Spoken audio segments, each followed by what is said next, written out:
Hi guys, dito tayo ngayon sa Narbacan and it's already 3:16 PM and pupunta tayo ngayon ng Pinsal Falls para makita yung beauty ng nature at the same time makaligo and then at the same time ma-enjoy ang buhay na meron tayo ngayon.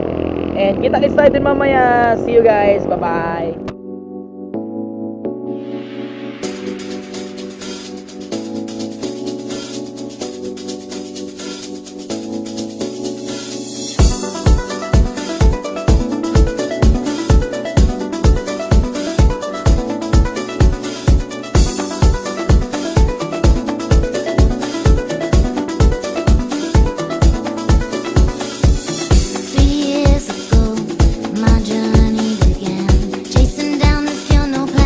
So nandito tayo ngayon sa Agrao and akala ko yung ganitong lugar sa TV ko na lang mapanood.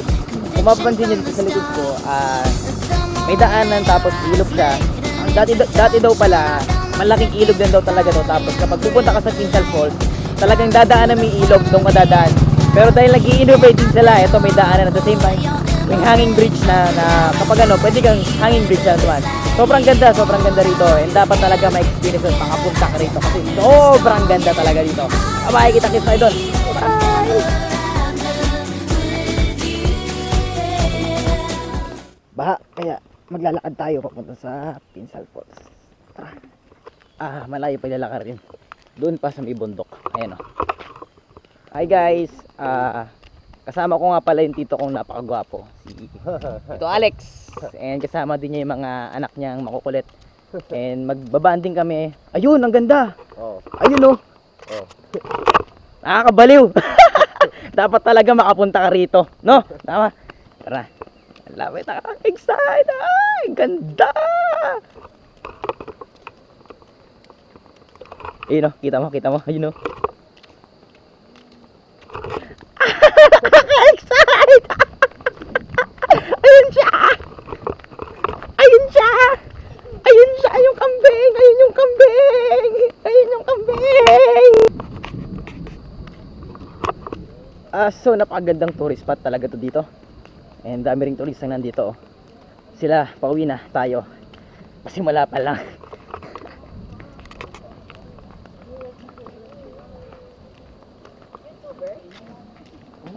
Baby, all I want is you. Hey, doggy. Ay, kambeng. Ate, pansinin. Yanagan mo. Ansit!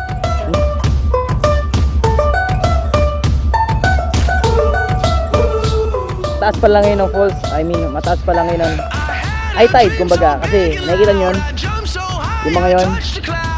Cottage na pala yun, pero halos kain nyo na ng tubig. Nakakapagod. Tara, punta tayo. Alam ko, kahit nakakapagod, sulit itong pupuntahan natin kasi dito pa lang ang ganda niya.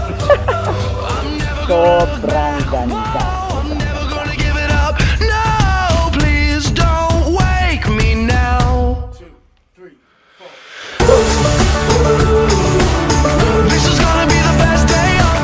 Punta tayo sa taas ng falls. Punta tayo mag-stay, mag-ligo. Sobrang ganda rito.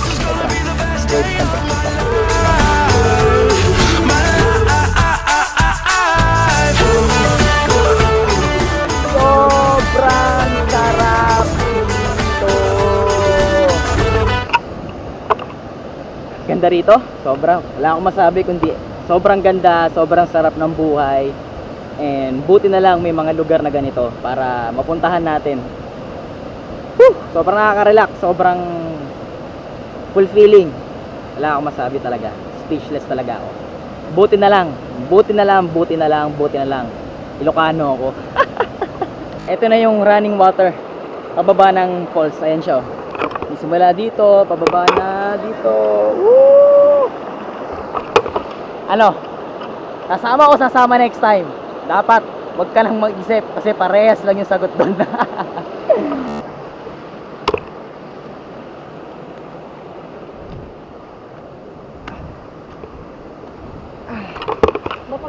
Sobrang dulas. Uy, ang ganda. Ang ganda nun, oh. Ang ganda, na-speechless ako bigla. So So ayun, sobrang ganda talaga dito and excited na ako. Tara, ligo tayo dito! Woo! I gotta find my way back to summer paradise. John Paul Simple Plan. My heart is sinking as I'm lifting up above the clouds away from you. And I can't believe I'm leaving. Oh, I don't know what I'm gonna do. But someday I will find my way back to where your name is written in the sand. Pain in my brain. 'Cause I remember every sunset, I remember every word you said, and we were never gonna say goodbye. Yeah. Singing la da da da da, tell me how to get back to summer paradise with you. And I'll be there in a heartbeat. Quick time, girl. Oh, I'll be there in a heartbeat. Quick time. Kanina habang tumatawid ako dito, nalaglag yung tsinelas ko, so inalo na hanggang dun sa baba. So si Rizal lang ginawa niya nung nalaglag yung tsinelas niya sa ilog, ang ginawa niya, tinapon niya, kaya eto. Hindi ko alam ba't niya tinapon, pero gagawin ko, tatapon ko rin yung isa kong tsinelas. Bye-bye tsinelas! Woo! Ayun, so bye-bye na. Uuwi tayong nakatapak. Tara, uwi na tayo. Okay, so mahaba-haba na yung nilakad natin and naglalakad tayo na walang tsinelas. So sabi ko nga,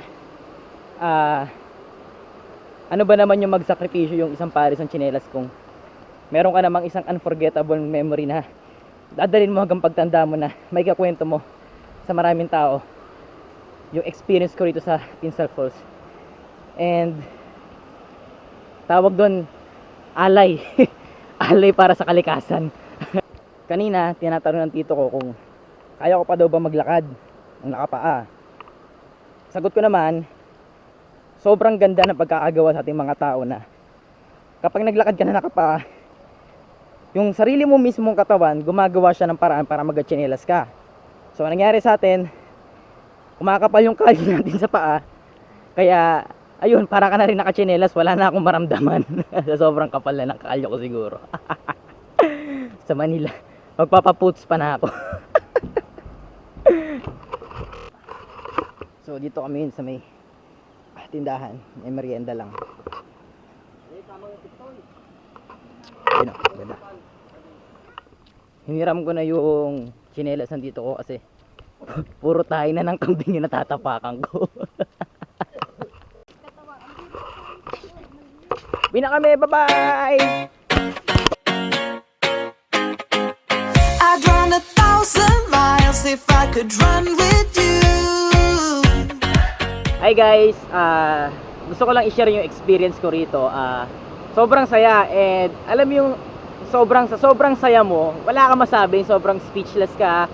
Sobrang na-appreciate mo yung beauty ng earth talaga, sobrang na-appreciate mo yung beauty ng nature, and ang sarap sa feeling na, alam mo yun, nararamdaman mo yung tubig sa katawan mo, nararamdaman mo yung hangin, yung amoy, yung basta wala akong masabi. And sana mapakita ko sa inyo kung gaano kaganda rito, pero tingin ko hindi ko kaya kasi iba pa rin talaga pag ikaw yung nakapunta rito.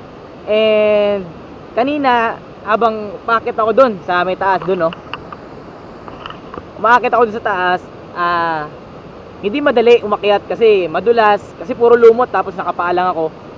Tapos lagi ako nadudulas, and pero sabi ko nga, wala akong pakialam kung actually may sugat ako, pero sabi nga wala akong pakialam kung magkasugat ako, wala akong pakialam kung mapilayan ako, kung ano man. Kasi dumating tayo sa fundong to na katawan lang, na hiniram natin itong katawan na to, and basta sobrang speechless ako in a way na sobrang enjoy, sobrang sarap ng buhay. And wala talaga ako masabi, speechless talaga ako rito. Basta ang sa akin lang guys, live your life to the fullest. hindi madaling lumaban sa buhay lalo na kapag may mga problema kami, mga sitwasyon ka. Pero kailangan mo maging magaling Kailangan mo maging matatag. Kailangan mong ituloy yung laban. Palag lang ng palag. Wag kang iiyak, wag kang magdadrama or kung ano man. Basta grabe talaga. And yung experience ko nga kanina, sabi ko nga nung pag-akyat mahirap, pero nung pagbaba mas mahirap. Nung pababa ako dito sa may lumot, dumulas ako dire-diretso para ako nasa hagdanan. Lap trip, mantik pa nga ako dire-diretso sa falls talaga. Nakakatakot din pero sobrang enjoy. And ito, puro ako sugat sa paa. And basta sobrang speechless ako. Ang sa akin lang guys, wag kang maging dayuhan sa sarili mong bayan. Ang Pilipinas, ang lugar, alam mo yung mga lugar sa Pilipinas, hindi para alam mo lang. Alam mo yan kasi dapat puntahan mo yan. Dapat mag-enjoy ka. Kailangan ibigay mo yung the best version ng sarili mo. Ikaw ba'y napapagod? Araw-gabi puro kayo. Buhay mo ba'y walang saysay, walang sigla, walang kulay? Bawat araw ba'y pareho, parang walang pagbabago?